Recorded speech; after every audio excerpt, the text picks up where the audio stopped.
now let's get to the grand finale. Without further ado, I'm happy to welcome you all to How Does Your Garden Grow? Creating and Nurturing Your Research Ecosystem with Jane Davis. Amazing. Thank you so much, Jack. Thank you, everyone, for sticking around. This has been such a jam-packed day, and I'm so excited to share this research with all of you. So the original title of this talk was like something research maturity. And then I spent quite a bit of time digging in. And so we are going to attempt possibly the world's longest metaphor that I'm going to try and carry through this entire 30-minute presentation. So let's see how we do. All right. So a long time ago, all of 3 months, I started thinking about research maturity. And so I started really, because like Great Question is a research platform, and understanding how research happens in organizations is a key part of my role. And how we've been talking as a research community about research maturity is really team-based. It's also like very much based on the idea that there is a step-by-step process, and that if you follow that process, you will somehow magically be mature, and that there's like a good place to be and a bad place to be. And we talked a lot about the qualities of a research team. So we talk about like, how large is your research team? How long have they been around? What methodologies do they use? I myself am like, ooh, is it strategic or evaluative? And then I'm like, those two things are not actually opposites. It's about titles and leveling and where you sit in the organization, and whether you're centralized or whether you're embedded or whether you're in a service model. So really, the qualities of the team have been the main focus of how we in UX and design research talk about research maturity. The thing is, I've been doing this now for almost 10 years. I have spun up 5 separate research practices and teams. I've conducted several hundred hours of interviews and peer conversations on this topic, and I did this giant deep dive into it with 12 truly amazing research leaders in both IC and management roles over the last couple months. And what we talked about as research maturity was not a ladder. As it turns out, it looks a lot more like a garden. So how should we be talking about research maturity? First and foremost, we should stop talking about team maturity as though it's the only thing that matters in research maturity. It's really about organizational research maturity. It's also something any organization can invest in even before they have dedicated researchers. You've heard from so many people today about ops first practices, about people who do research leading the charge on establishing a research practice. So really, like any organization, not just organizations with dedicated researchers. It's also holistic. It's not linear. You can move forwards, backwards, and sideways in your journey to create your research ecosystem. And it requires work in 2 key areas: impact and infrastructure. And we'll dig in more on what each of these means. So first, organizational maturity, not team maturity. Here's a short list of things that do not constitute organizational research maturity: having a UX research team and conducting UX research.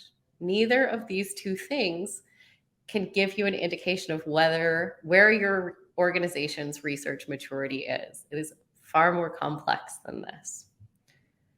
So research maturity is about the environment in which research is actually happening. It's not just about the teams conducting it. It's not about like where they sit in the org. It's not about any of that. It's really like, can your research, when it happens, have impact? And is it replicable? And is there structure to support it? And research really can't have impact unless the people conducting it understand the organization's existing relationship to research. We've heard from a lot of people who have talked about like bringing your stakeholders into the process and letting people into our mess. And this is really about that. Like, we cannot have impact unless we, the people who are conducting research, understand the environment in which we operate. And most importantly, you cannot build and maintain a mature research ecosystem in an organization that's not equipped to support it. You can have a UX research team in an organization that's not that doesn't have strong research maturity. I have run those teams. It's a very difficult row to hoe. See, I told you I'd bring back the garden metaphor. So really, it's about understanding and creating the conditions in the organization, not just on the team. This one, I get very agitated when I look at this slide and when I have to read it, despite being the person who wrote the slide. So for those of you in the audience who are similarly agitated, I feel you. I am with you. I am sorry I did this to us. And eventually researchers are absolutely required, but research maturity really begins when you start doing research. It's not when you hire researchers. It's when you start making a concerted effort to understand your users, their needs, their goals, and their behaviors. And truly, eventually, you're going to need researchers. So let's go back to our garden metaphor to kind of understand this a little more. Anyone can plant a seed. Like you do not have to be an expert landscape architect in order to effectively grow plants. But eventually, if you want a fully mature, blooming research ecosystem, you are going to need people whose full-time roles involve growing and tending that ecosystem. Holistic, not linear. So these ladder metaphors, these step-by-step approaches where it's like, first do this, then do this, then do this. They disregard how organizations actually work, right? Like people move on from organizations, processes are lost, documentation falls by the wayside, changes happen. Progress can be made, lost, or maintained. A ladder does not work for this. Research maturity needs to be an ongoing, active practice that we embark upon deliberately. And now, impact and infrastructure. I'm going to show you a very dense slide, and then I'm going to run through some very, just so much information. With the caveat that all of this is going to be available online, and that I'm going to spend the vast majority of the rest of this talk talking about how you can actually assess where you as an organization are and how to get started wherever you are in your research maturity journey by just following some simple steps. So we're not going to do a deep dive into each of these 12 components, but I do want to share them with you because it's fascinating. Like there are 12 components of research maturity. It's not as simple as a checklist. This is not a ladder. Each one of these represents a spectrum on which you operate. There's no like, you cannot check these boxes. I'm sorry. I'm very to-do list oriented myself. I understand how jarring it can be when someone comes in and is like, here's a list. This is not a checklist. These are the 12 areas in which organizations really need to focus in order to build a mature, thriving research practice in their organization. And I've broken them down into the two different components. They fall into like impact and infrastructure. So let's look at which ones constitute impact. So impact, it's really about sphere of influence. Where are you operating as a research team? Where is research happening? Where are research conversations being held? Where's research being brought into the room? Where are the conversations happening? Product and research have a feedback loop. Research isn't just throwing ideas over the wall. Product is not just filling out intake forms. There is a genuine relationship between those two functions. And other insights functions and research share information and collaborate. This is so important. Fully mature research practices really incorporate all of the available information. Research is highly visible and transparent across the organization. Everyone in the organization can find what they're looking for and understands what the roadmap is, where we've been, where we're going. And then returning to past work is a regular practice. So we're always incorporating what we already know. So we'll go through these super fast. So sphere of influence. Research is listened to and represented at every single level. And it isn't just listened to, it has supporters and stakeholders throughout the organization, all the way up to the executive team. I'm not going to go through the indicators for each of these, but I promise these will be published. Research is regularly incorporated into product development at each stage, and the product roadmap informs and reinforces what research is getting conducted. So there's like a give and take and an ongoing conversation between these functions. Other insights functions and research share information, collaborate. We collaborate with other user-facing and insights functions, customer support, data science, sales, marketing. These people are our best friends when we operate in mature research ecosystems. And visible and transparent. The organization is aware of past, present, and future projects. It's not just that you've shared your roadmap, it's that everybody knows what was on your roadmap last month and last year, all the way back to the dawn of your research practice. Everyone knows what is going on and they know how to get involved.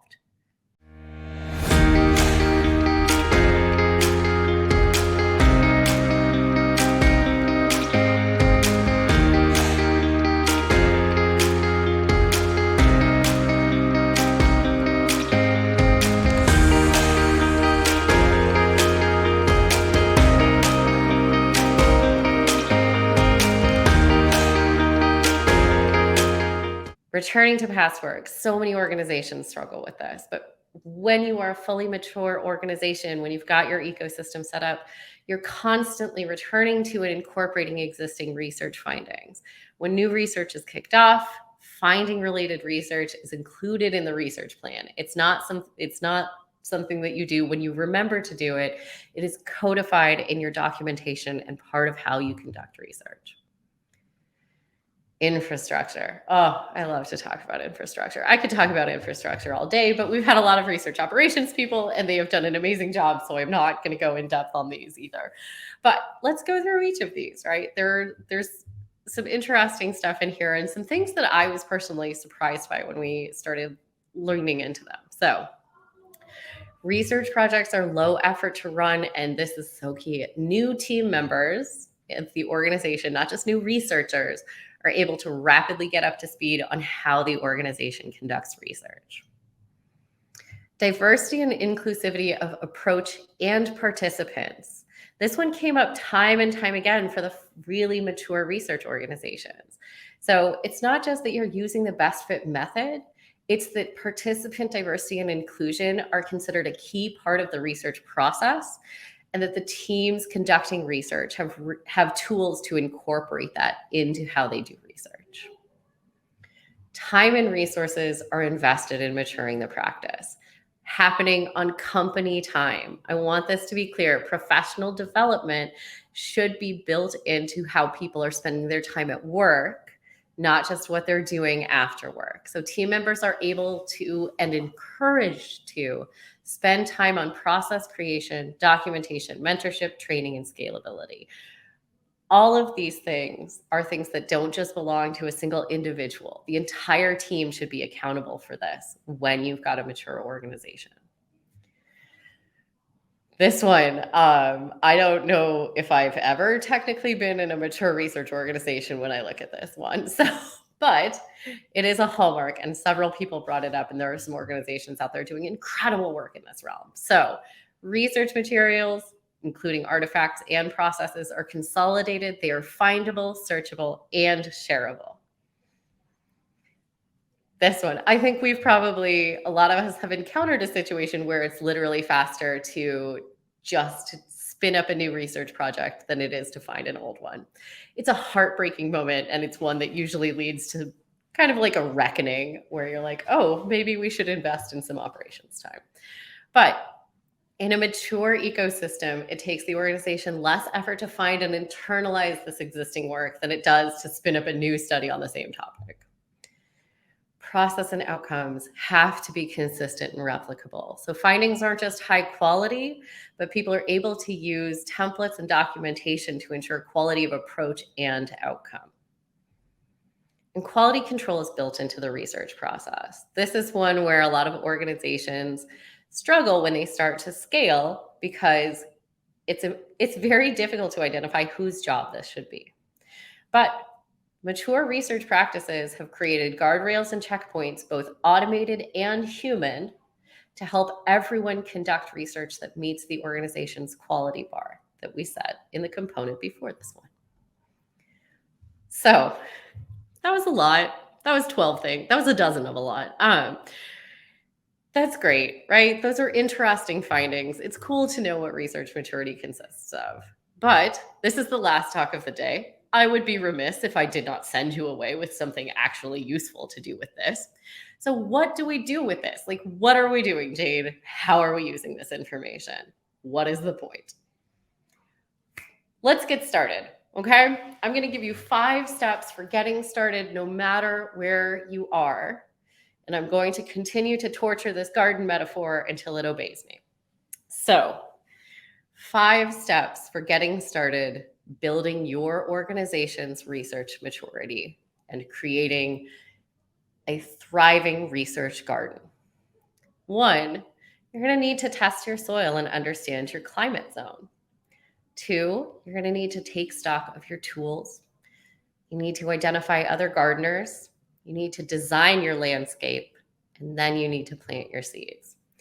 And I thought it would be very funny if I just like literally showed this slide and then did not talk in any more detail about those. It was like, any questions? But I'm actually going to give you details about each of those points because this is a research talk and you should learn something. So test your soil and understand your climate. This is, time and time again throughout today, right? We have heard people say, like, there is no substitute for talking to the people in your organization to understand their relationship to research and what they are hoping to get out of it. So consider this the 701st time you're going to hear that today.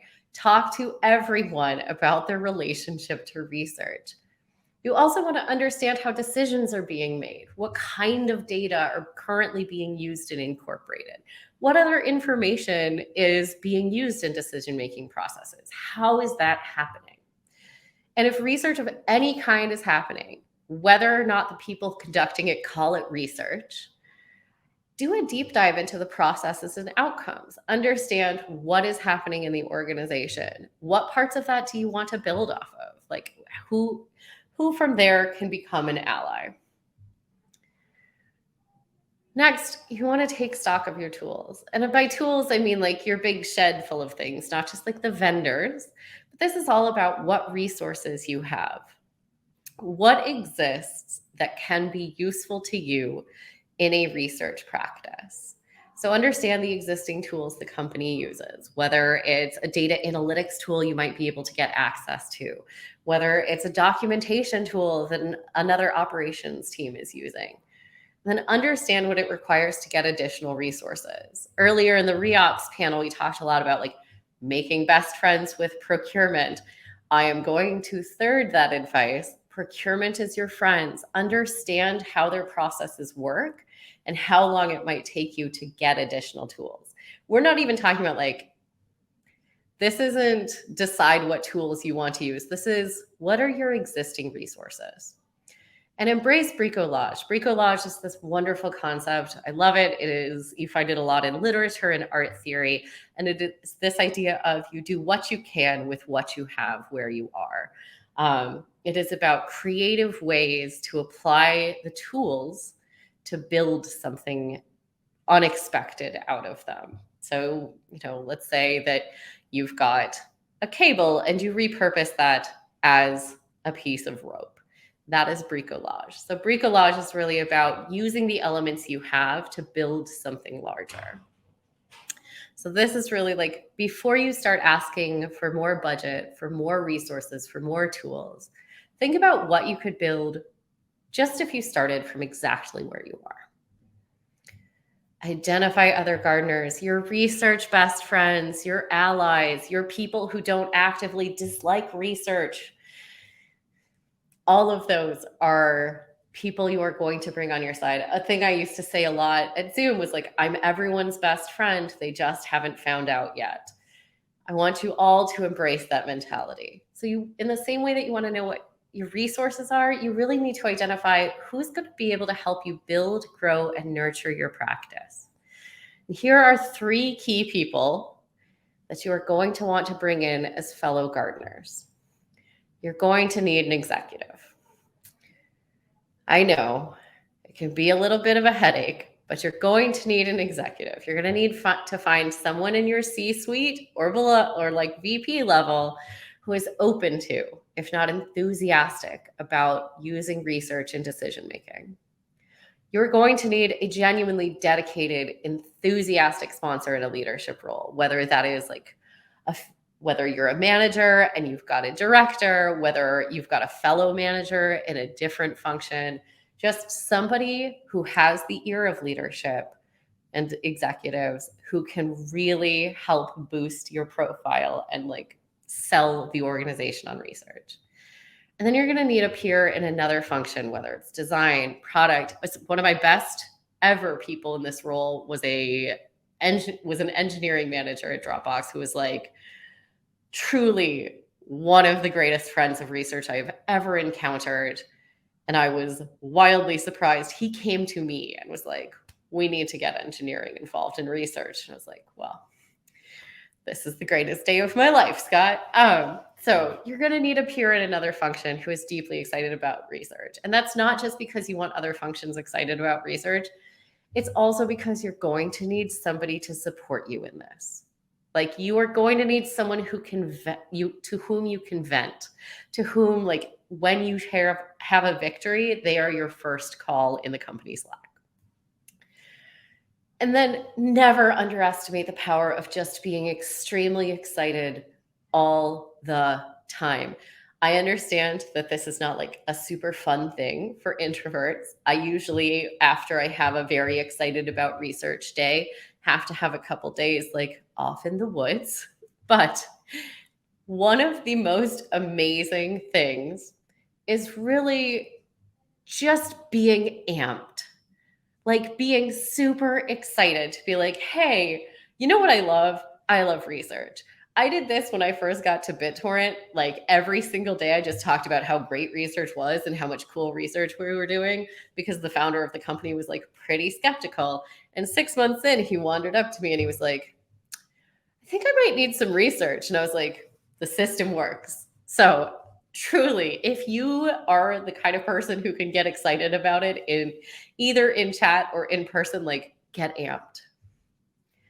Design your landscape. This is so hard. Like this is probably the hardest part of really building a mature research ecosystem, which is you need to start with a vision in your mind. And you can change that vision and you can modify it and you can fully scrap it if you need to. But you need to start with an idea of how, in your best of all possible worlds, this research practice is going to look. You can't predict what seeds you're going to take. You cannot predict how much broccoli you're going to get from your plants that year, but you can decide where and how you plant your seeds and be deliberate with that. So ask yourself, what is the best of all possible worlds for this organization specifically? And then write it down, call your shots, do the Babe Ruth, like pointing into the stands, document your dreams, bring everyone into this mess and share everything you do. And then plant your seeds, but not too many of them at once. This is the mistake I make every spring when I'm trying to finally get into gardening and everything dies at the end of the summer. And I'm like, what happened? And the answer is I planted too much and did not take care of it. So you have this vision and now you have to actively not try to do it all at once.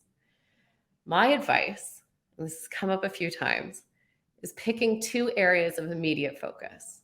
One that you're pretty confident comes with some quick, easy wins, and one that is going to take an unbearably long time, but that you can chip away at as you go. So have like this big, ambitious thing that you're working on as you are getting your quick wins.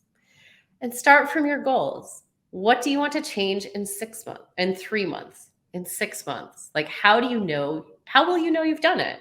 How will you look at your work and say, wow, I actually accomplished that? So really start from like, in 3 months, what's one thing that I want to have changed in my research practice? Write it down, share it with everyone, find a research best friend, get them on board. That was so much. Okay. That is it for my slides.